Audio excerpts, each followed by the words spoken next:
If you're living forever, you don't need to listen to this podcast. But if you're not immortal, you definitely want to pay attention. Hi, I'm Stan Simpkins, my partner Lonnie Shambi.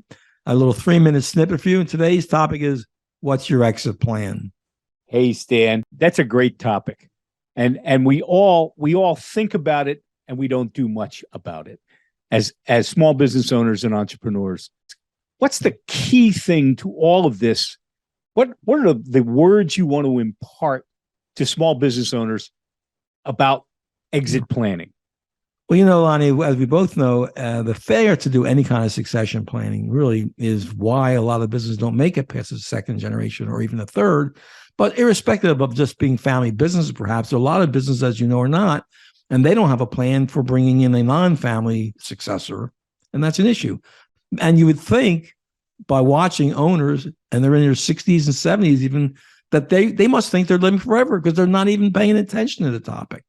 Well, Stan, I can't tell you how many times, and there are at least a half a dozen times when I had a client who, either is just tired of the business, or worse, his doctor gave him a prognosis that said, you got 3 months to live. And there's no plan. There's nothing leave to his estate. He hasn't done any of that. So it's not just succession planning, it's estate planning. It's all of those things that you're not going to live forever. Now, the key thing is, though, what happens with the business, Stan? So what's in it for the owner is really what we're saying here. I think I can say with confidence, and I've talked to business brokers, people who do succession planning properly could easily get 10% or more price for the business than those who don't. Okay? Oh, absolutely. Timing is everything. So that's one reason. Legacy. The fact that many owners' identity is connected to the business and the pride of creation, if you will, my baby, and passing that child on, if you will.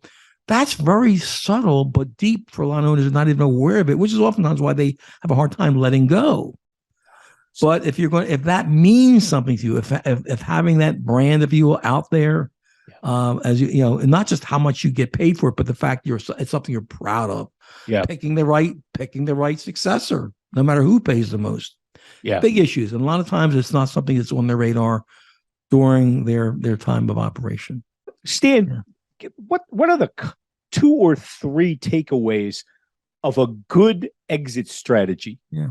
The first one, which is the most neglected, is timing is everything. In reality, as a rule of thumb, you really should have a 5-year plan. So timing is your enemy or your friend, number one. Number two, starting to look for, be conscious of, and evaluating potential successors. And for many small businesses, especially family businesses, the best candidate oftentimes isn't one of the family members. And that doesn't mean the family can't still own the company or control it. Right. So, that's one. And also, lastly, presume your first choice was a mistake and you have to fix it. What do you do then? That's why timing is important. Stan, you've given us a lot of food for thought here. We really appreciate it. For Stan Simpkins, I'm Lonnie Shambi, and we're the Small Business Virtual Roundtables. You can reach us at www.sbvirtualroundtables.com. And we look forward to you maybe coming and visiting us and visiting one of our roundtables.